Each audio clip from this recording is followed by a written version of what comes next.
Bom dia, bom dia, bom dia, Israel. Tudo bem?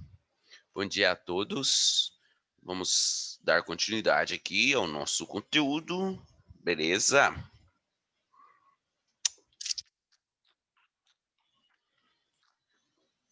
Bom, peraí.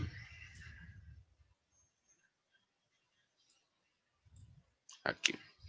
Então, meninos, na nossa última aula aí, eu estava falando sobre reações de dupla troca, falei sobre reações inorgânicas, né? E eu encerrei a parte qualitativa da química geral. Hoje nós vamos entrar na parte quantitativa da química geral. E quando eu falo parte quantitativa, significa que a partir de agora a gente vai começar a trabalhar com valores, vamos somar, subtrair, multiplicar, né? Que é a parte que vocês gostam, né? Eu tenho certeza que vocês adoram matemática. Tenho certeza, né? Porque não tem como não gostar de matemática.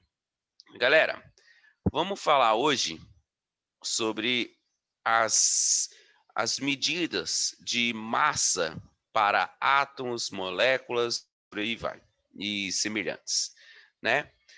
Para a gente medir massas atômicas, moleculares, a gente utiliza uma unidade de medida específica para átomos e moléculas, que é a chamada unidade de massa atômica. Mas antes disso, vamos colocar um título aqui, ó, relações de massa.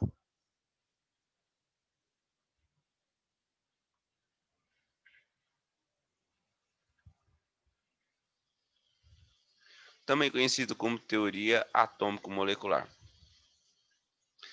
Gente, primeira coisa, ó, quando eu falo para você que o professor Arthur, né,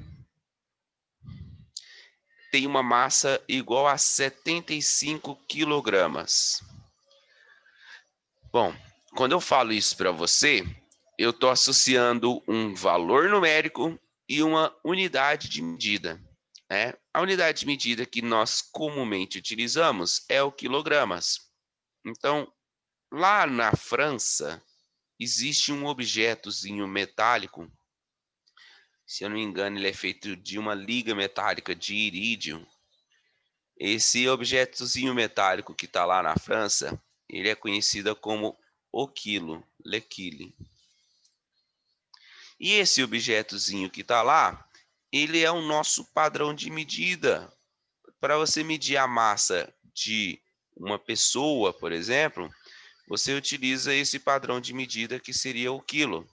Antigamente, como não tinha padrões de medida, de medições de massa, em cada lugar utilizava uma massa diferente, um valor de massa diferente, era fácil os comerciantes na época se confundirem com o valor que ele estaria comprando, né? Por exemplo, se eu falo para você assim, nossa, eu vou comprar ali um porco de 5 arrobas. Aí você pensa, ixi, 5 arroba? 5 arroba é o quê, né? Não sei fazer comparação com arroba. Uma vaca de 5 arrobas. Ixi, não sei. Será que é uma vaca de 5 arrobas é uma boa compra? Qual que seria o valor dela, né? Então, se você vai utilizar ali uma unidade diferente, é isso mesmo, Moisés. É isso mesmo. Se você for falar aqui, ó, o Arthur ele tem uma massa de 5 arrobas. Tá certo também, porque cada arroba equivale a 15 quilos. Então, se eu tenho uma massa de 75 quilogramas, eu também tenho uma massa de 5 arrobas. Só que a gente está utilizando unidades diferentes. Nem todo mundo sabe o que é uma arroba, né? Nem todo mundo sabe trabalhar aí com arroba. O quilo, que é uma unidade mais comum, todo mundo consegue fazer comparação. Se eu falo para você assim, é uma vaca de 5 arrobas ou uma vaca de 75 quilogramas. Vai ser uma vaca muito magrinha, né? Muito, na verdade, um bezerrinho já tem isso daí, para ter a mesma massa que eu, certo? Então, se você utiliza diferentes unidades de medidas, você acaba se confundindo ali, e por isso foi padronizado o quilo como unidade padrão de medida. Porém, apesar de padronizarmos o quilo como unidade padrão de medida, se você pega um objeto, tipo essa caneta aqui que está na minha mão, ó, olha lá na minha câmerazinha, tem uma canetinha na minha mão. Se eu pego essa caneta que está na minha mão aqui, qual que é a massa dela? Ela é bem levezinha, bem levezinha. Então eu diria que ela tem aqui uns 50 gramas. Uai, professor, a gente não tinha padronizado utilizar o quilogramas? Por que que você já utilizou uma unidade diferente? É porque essa caneta, ela tem uma massa que seria menor do que o quilo, né? Ela tem uma fração de 1 quilo. E como ela tem uma fração de 1 quilo, a gente não costuma, não gosta de trabalhar com valores fracionados normalmente. Eu não gosto, eu não acho apropriado falar para você que a caneta tem uma massa de 0,05 quilogramas. Acho que isso fica meio estranho, né?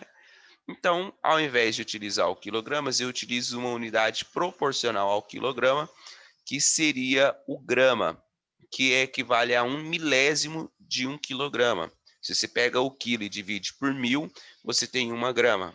Então, eu utilizei uma nova unidade de medida para você não ter um valor fracionado e mesmo assim você conseguiu compreender aí na sua mente, né, fazer uma assimilação a partir de objetos do seu dia a dia, de comparação, qual que seria a massa aproximada dessa caneta, né? Beleza. Mas essas unidades que eu estou utilizando aqui, elas são boas para a gente fazer medições de objetos palpáveis, de objetos que são assim, utilizados no nosso dia a dia, tal. Meu celular, uma caneta, o meu corpo, um saco de feijão, um saco de arroz, né? Então essas massas aí são boas, são padrões utilizados para medições de objetos no nosso dia a dia. Agora imagine medir a massa de um átomo, ou um único átomo. Nesse pontinho aqui que eu escreveria numa folha de papel, você já teria ali milhões e milhões de átomos. Átomos de grafite. Imagina, você fez um ponto, pegou sua lapiseira, pingou no papel, tem milhões de átomos de grafite ali nesse pingo. Então, um átomo, ele é extremamente pequeno e utilizar unidades comuns do nosso dia a dia, as unidades padrões do nosso dia a dia, não convém para medir a massa desses átomos. E por isso a gente precisa padronizar uma nova unidade que é específica para átomos. Foi padronizado o que nós chamamos de unidade de massa atômica.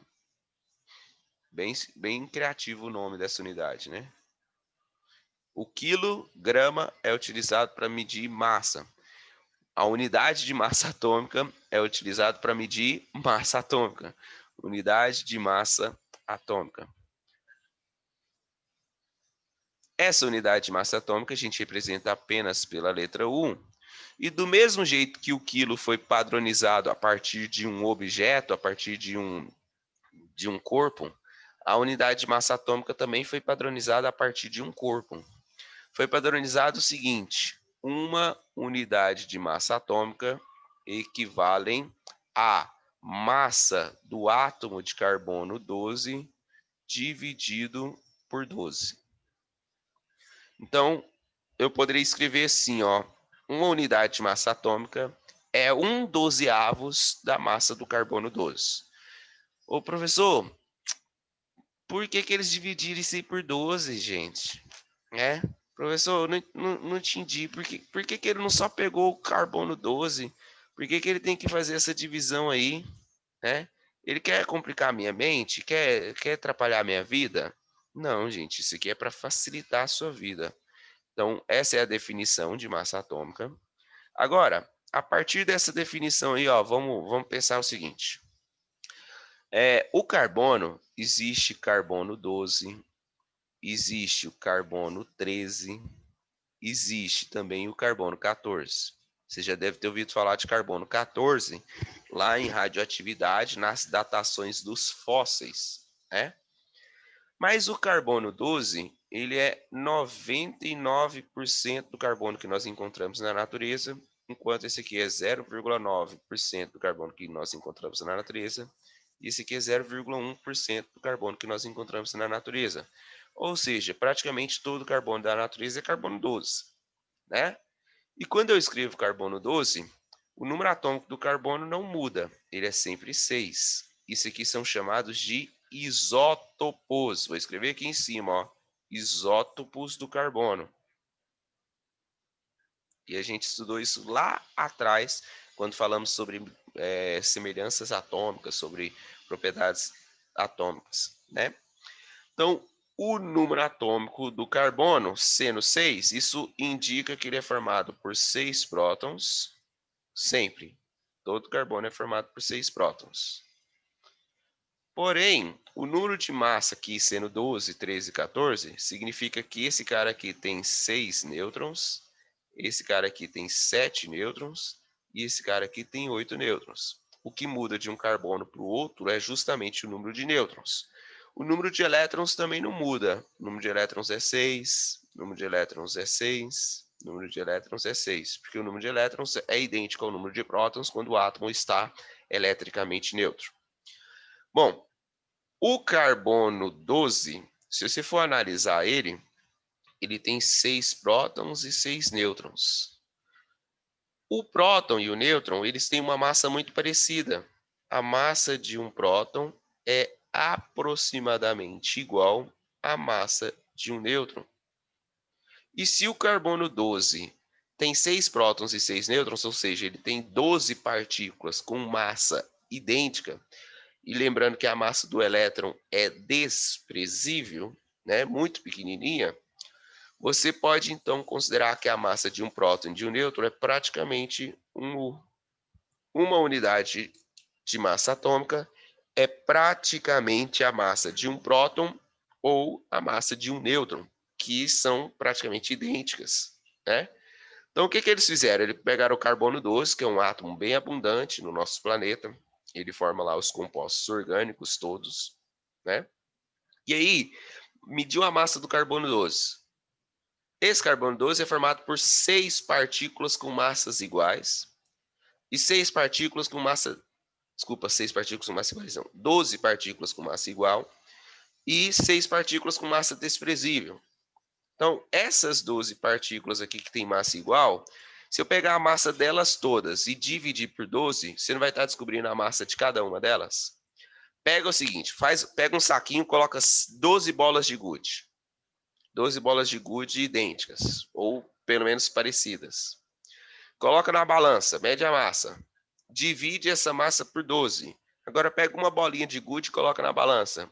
Vai dar praticamente o mesmo valor, né? Então foi mais ou menos isso que eles fizeram. Eles mediram a massa de um próton ou de um nêutron e chamou isso aí de um U. Mas em definição, a massa atômica, a unidade de massa atômica é dada como 1/12 da massa do elemento carbono 12, do átomo de carbono 12. Beleza. A partir daí, a gente consegue medir a massa dos átomos. E aí isso vai ser chamado de massa atômica. A massa atômica, eu vou chamar ela de Ma, ela pode ser diferenciada em 2 tipos, tá? Massa atômica a gente pode diferenciar aqui como massa de um isótopo,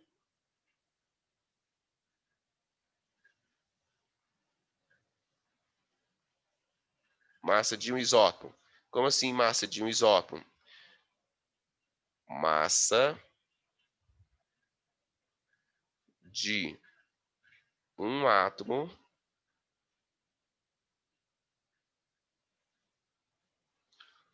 de um determinado isótopo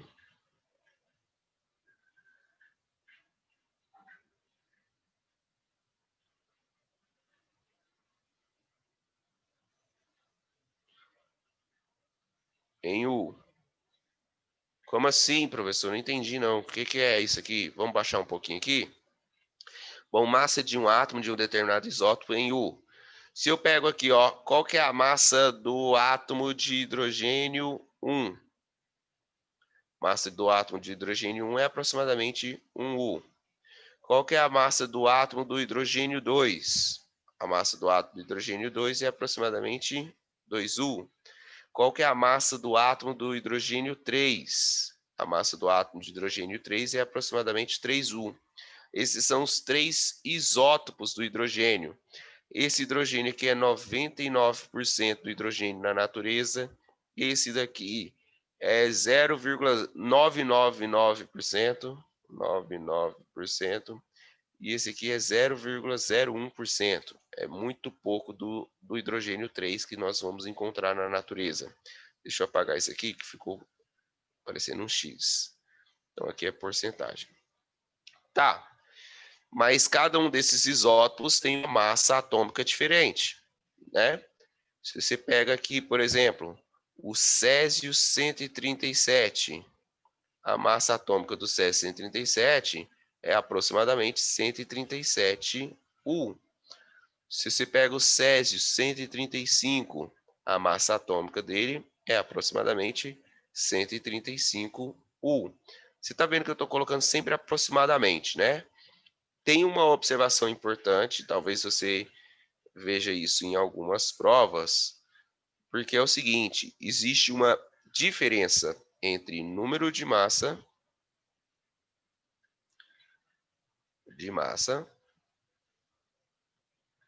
que é representado aqui pela letra A, e massa atômica.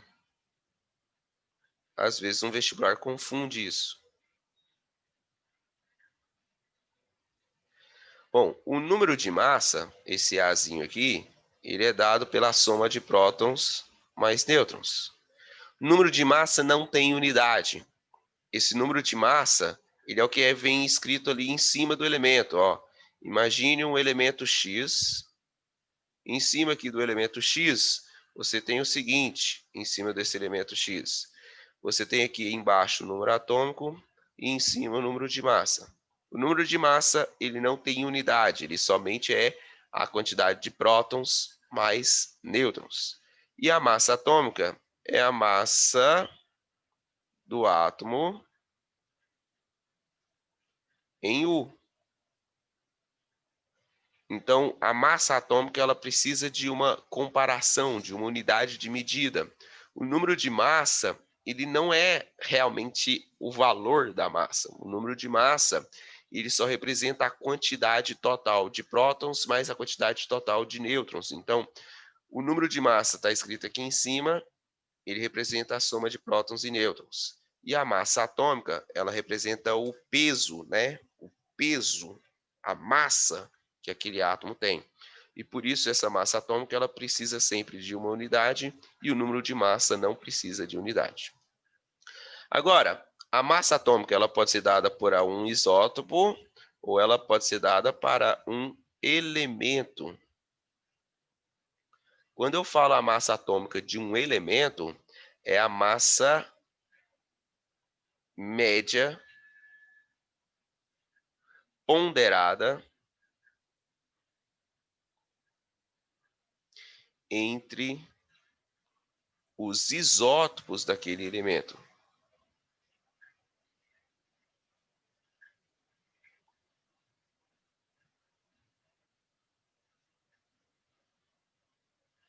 Em U.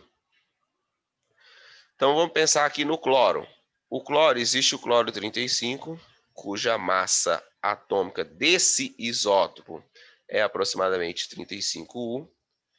Existe o cloro 37, cuja massa atômica é aproximadamente 37U.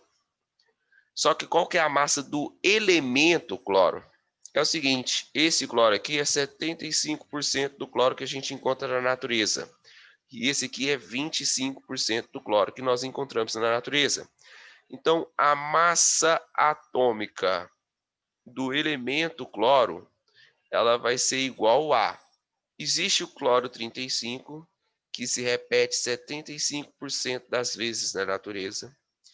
Existe o cloro 37, que se repete 25% de vezes na natureza, num total de repetições igual a 100, porque a gente está colocando as porcentagens, né?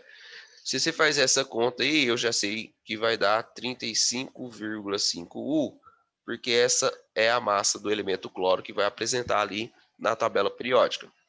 É lógico que esses valores são aproximados, arredondados, né? Se você for pegar valores exatos, talvez dê um pouquinho diferente disso, mas é bem próximo disso aqui, o valor da massa do elemento cloro. Então, quando você consulta uma tabela periódica, lá na tabela periódica, você vai ter assim, ó, cloro, número atômico igual a 17 e a massa atômica igual a 35,5. Essa massa atômica não é a massa atômica do átomo do isótopo do cloro. Não existe cloro isótopo 35,5. Existe o cloro 35, o cloro 37, e a média entre eles deu 35,5, lembrando que é uma média ponderada, e não sei se você está lembrado aí de matemática, de média ponderada. Média ponderada é aquela que leva em consideração o peso, qual que é a influência daquele cara no todo. Esse cara aqui tem uma influência de 75 em 100. Esse aqui tem uma influência de 25 em 100. É bem interessante você saber aí média ponderada, porque atualmente os vestibulares consideram sempre média ponderada para fazer a sua nota, né? Ah, professor, eu quero fazer química. Bom, se você quiser fazer química, pode ter certeza que lá na faculdade que você vai fazer, vai ter um peso, uma influência maior na sua nota final, a nota de ciências da natureza do Enem, né? Matemática também deve ter uma influência maior do que ciências humanas. Então, as provas elas têm pesos, têm influência na nota total, justamente isso aí que é denominado de peso, né? E aí vem a nossa chamada média ponderada. Bom, então a média de um elemento é a massa média. A massa de um elemento é a massa média dos vários isótopos daquele elemento. Se você olha aqui o hidrogênio, ó, olha o hidrogênio aqui para gente. Esse hidrogênio, lá na tabela periódica, a massa média dele é praticamente 1 U. Porque olha a influência do hidrogênio 1 no todo. Ele é 99% do hidrogênio que a gente encontra na natureza. Então, se ele é 99% do hidrogênio que a gente encontra na natureza, quando você fizer uma média ponderada, o hidrogênio 1 vai ter uma influência muito maior na média do que os outros. E por isso, a massa média do hidrogênio vai dar praticamente 1, porque ele tem um peso muito grande dentro da média total. Ótimo. Então, vou passando aqui para frente. Galera, vai tirando aquele print para você terminar de copiar depois. Qualquer coisa tá gravado também. Vocês pegam um vídeo e dão uma olhadinha aí no resuminho que eu estou fazendo, tá? Bom, continuando aqui embaixo. Aqui, beleza? A gente pode falar agora sobre a massa molecular, né?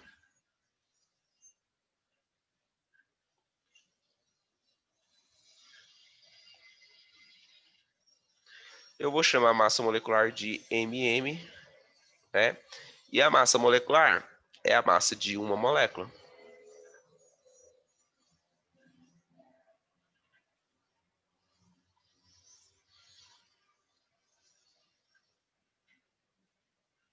Em U. Então a gente sempre utiliza o U como padrão de medida para medir massas de átomos ou de moléculas, né? Bem simples. Posso até fazer aqui alguns exemplos para talvez você compreender melhor. E talvez você já faça isso várias vezes lá no seu ensino médio, né? Você já fez isso várias vezes, mas talvez você não saiba o significado ou não saiba para que você está fazendo isso. Mas é bem simples, ó. Por exemplo, água, H2O. Para calcular a massa de uma molécula de água, eu tenho que calcular aqui, ó, a massa do oxigênio é 16, tem um oxigênio aqui, então esse 16 vai se repetir uma vez, dá 16U. A massa de um hidrogênio é igual a 1, tem dois hidrogênios aqui, vai dar 2U, e a massa de uma molécula de água é 18U. Então, a massa média de uma molécula de água vai ficar por volta de 18 unidades de massa atômica. Vamos fazer outro exemplo. Etanol, C2H6O.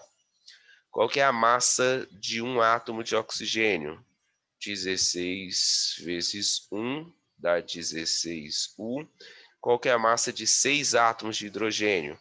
Um hidrogênio multiplica por 6 dá igual a 6U.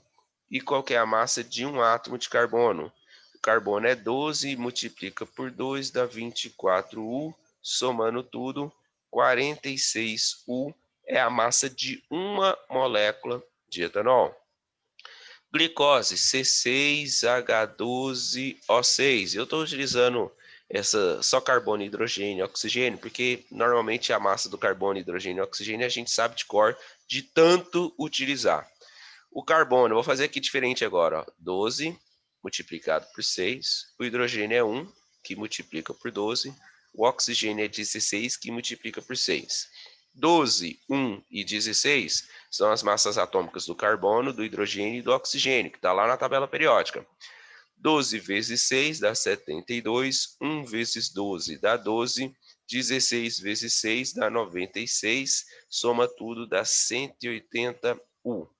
Beleza. Agora, massa molecular, bem simples, é só calcular a massa da molécula somando a massa de todos os átomos que formam essa molécula. Agora, a massa íon fórmula.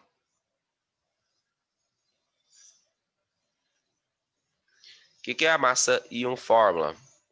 É a massa da fórmula mínima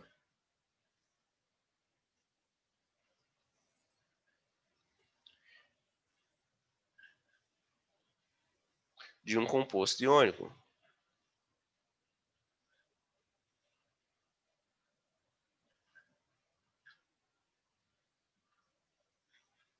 Em U. Vai, professor, não entendi. Vou te explicar, calma aí, calma aí. Exemplo.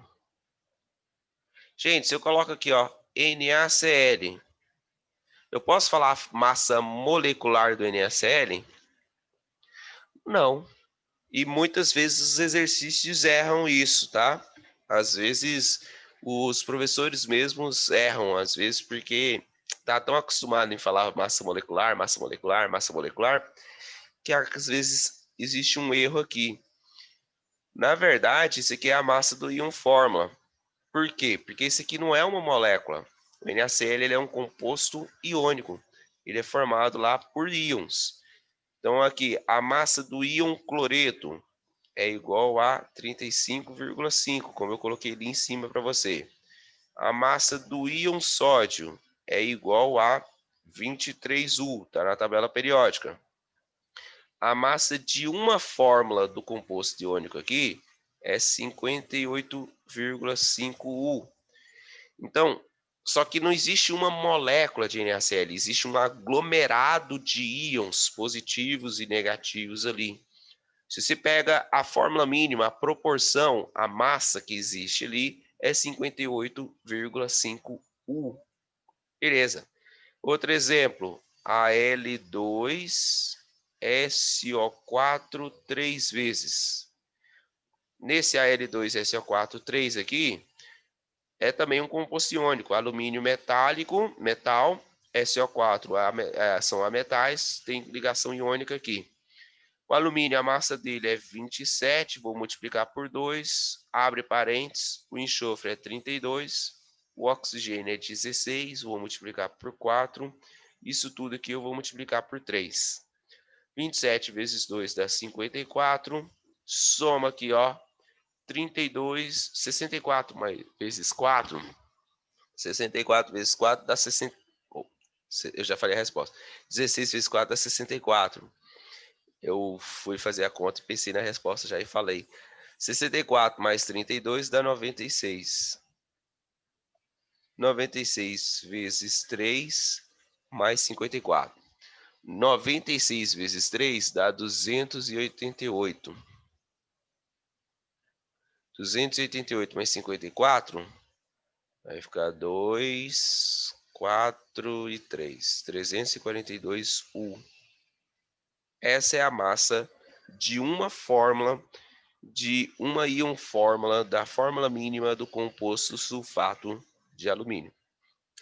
Bom, mas você já fez isso aqui desde o seu primeiro ano lá, talvez até desde o nono ano, não sei. Às vezes você vê no nono ano um pouquinho de química. Você já faz isso há muito tempo aí na sua vida estudantil. Agora, vamos começar a aplicar isso daqui? Beleza. Então, agora, meninos, alguma dúvida até aqui ou tá de boa? Eu nem parei aqui, eu tô falando. Se vocês quiserem perguntar qualquer coisa, pode ir mandando aí no bate-papo aí que eu... Como que é? Tá de leves? De leves. Tranquilo. Beleza. Tá de leves. Ótimo. Então, eu tô de leves hoje também. Galera, agora vamos para a parte que vocês costumam ter um pouco de dificuldade, que vocês costumam confundir. Na verdade, é simples.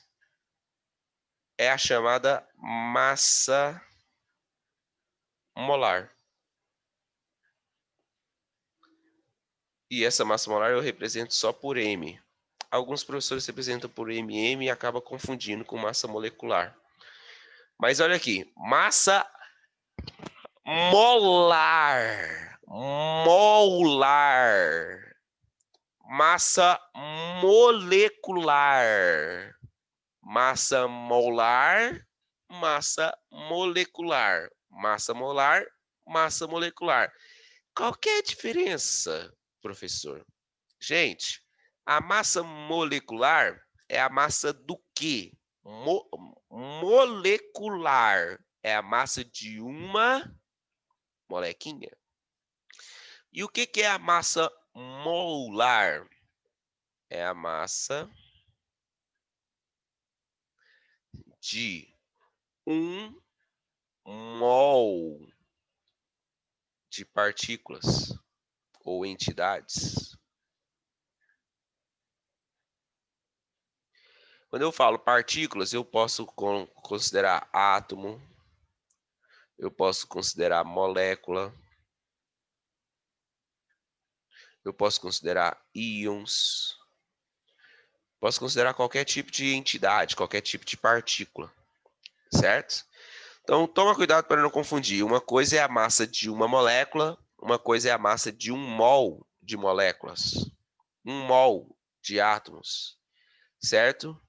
Professor, o que é um mol? Um mol não é a abreviação de uma molécula, não? Não, não faz isso comigo, não. Não, não faz isso comigo, não. Um mol não é abreviação de molécula. Se você for abreviar molécula, escreve assim, ó, molec. Pronto, abreviado. Isso aqui é abreviação de molécula. Mol não é abreviação de molécula. O que é mol? Mol significa um monte. Em latim, significa um monte. Né? Quem fala latim aí sabe. Um mol significa um monte de coisas, um monte, um amontoado, né? Só que esse amontoado mol, ele é um amontoado bem definido, bem caracterizado. Vamos pegar aqui algumas grandezas que representam uma certa quantidade de coisas, né? Se eu falo para você assim, vai lá e compra uma dúzia. O que significa isso? Uma dúzia de ovos. O que significa? 12 ovos. 12 unidades. Se eu falo para você assim, vai lá e compra uma resma de papel. O que significa uma resma? Uma resma significa 500 unidades. Se eu falo para você assim, vai lá e compra uma grosa. Grosa não é tão comum assim, mas significa 144 unidades. E isso aqui significa unidades de qualquer coisa, tá? Por exemplo, se eu falar assim, eu tenho uma dúzia de alunos aqui nessa aula. Nem sei quantos estão aqui. É um pouco mais. Uma dúzia significa 12. Ah, mas no total eu tenho uma resma de alunos. O que significa isso? Uai, eu tenho 500 unidades. Ou me dá uma dúzia de reais aí, por favor. 12 unidades de reais. Ou me dá uma resma. Se me desse uma resma ia ser bem melhor, hein? Bom, então isso daqui representa unidades, quantidades de material. Um mol está aqui associado da mesma forma, só que um mol equivale a 6,022 vezes 10 a 23 unidades. Ah, se eu falar para você assim, eu tenho um mol de fios de cabelo, eu teria 6,022 vezes 10 a 23 unidades de fios de cabelo aqui. Na verdade, não chega a ter estudo, não. É bem menos, muito menos. Um mol é uma quantidade muito grande. Aproximadamente aqui, 6 vezes 10 a 23 unidades. Eu não sei se você percebeu a grandeza disso aqui, mas isso aqui é 6, 1, 2, 3, 4, 5, 6, 7, 8, 9, 10, 11, 12, 13, 14, 15, 16, 17, 18, 19, 20, 21, 22, 23. Mil, milhão, bilhão, trilhão. Peraí. Mil, milhão, bilhão, trilhão, quatrilhão, quinquilhão, sextilhão. É isso? Acho que é isso. Não sei se fala assim. 600 sextilhões de unidades.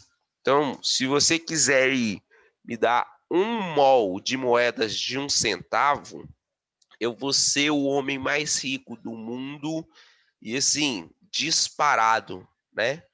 Porque um mol seria 600 sextilhões de unidades. Pode só me dar um mol de moedas aí de 1 centavo que eu tô feliz. Pode ser? Meio mol, metade só, meio mol. Não, 1/10 disso aí, já tô feliz. Então, quando um professor de química falar assim, 1 mol de abraços para você, quer dizer que ele tá te mandando muitos abraços, viu? Muitos, muitos, né? Ou 1 milimol de abraços para você, ele tá mandando muitos abraços ainda, que é 1 milésimo disso aqui, dá só 600 quinquilhões, digamos assim. Bom, mas da onde que os cientistas tiraram esse valor aqui de medida, né? Por que que eu coloco a massa de 1 mol? Vamos pensar assim, ó. Na verdade, a aula vai acabar faltando menos de 1 minuto, mas imagine um professor Arthur, qual que é a massa de 1 mol de professores Arthur? O Arthur pesa 75 quilos aproximadamente.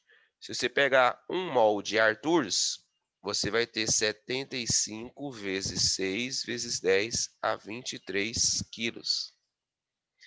Imagine um átomozinho de carbono. Um átomozinho de carbono, ele pesa 12 U.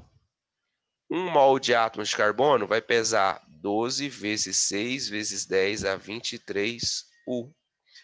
Só que 6 vezes 10 a 23 U equivalem a grama. Então, por que que eles utilizaram 6 vezes 10 a 23? Porque é o valor que converte U em gramas. Na próxima aula eu vou fazer mais exemplos para você entender melhor esse último caso aí que eu citei.